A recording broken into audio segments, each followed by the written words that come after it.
This is the studio for 3D, and there are going to be all of your materials at this table and then some in a different location that I'm going to show you in a second. You will always have a stack of textbooks here, and then on the side of the organizer here we have the poster that tells you which materials are for each of the levels so that you can remind yourself what you should be working with.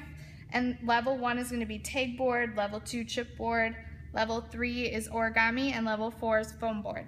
So if you look at this white graphic organizer here, you will see that the tag board is labeled for level 1, and there are a couple different sizes. There are half sheets, so you can use half sheets if you want, or and this is for experimenting. You get 1 half sheet per person, and then if you want to use tag board for your project, you'll get a full sheet for your project, 1 per person. So use it wisely.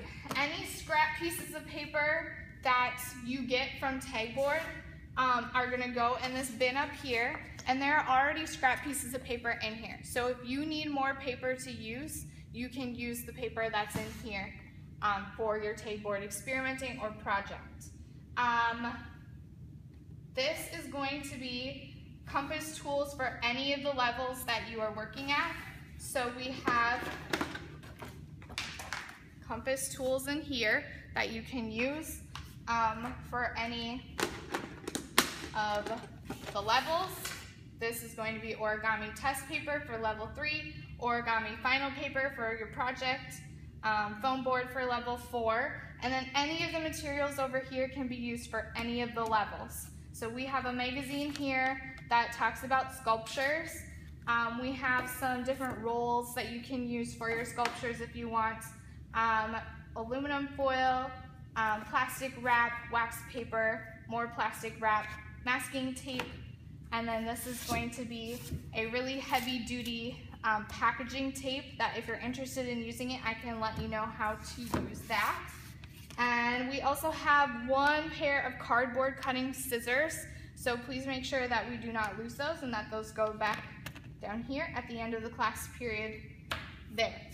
Down below the table we have a scrap chipboard container where if there are any pieces of chipboard that you no longer need, you're going to put them there for somebody else to use. We also have white cardboard in this box below the table, so if you ever want anything white in your sculpture, you can use the white of the cardboard.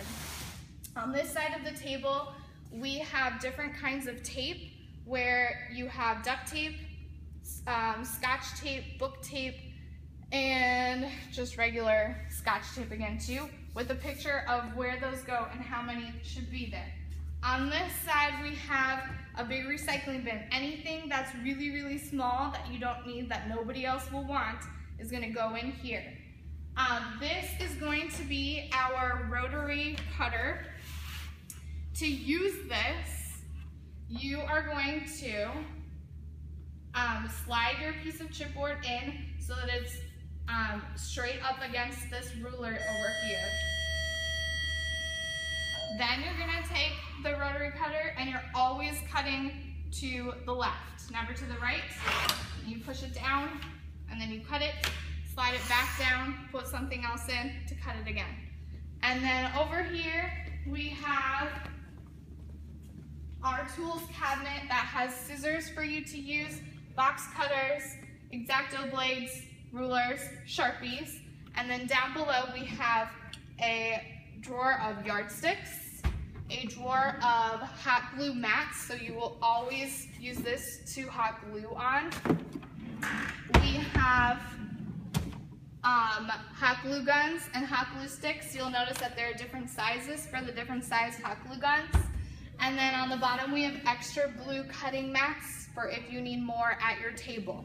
The last supplies of materials are what is at every studio, which are a set of markers, 4 glue sticks, 4 triangle rulers, 4 scissors, and 4 regular rulers if you need those.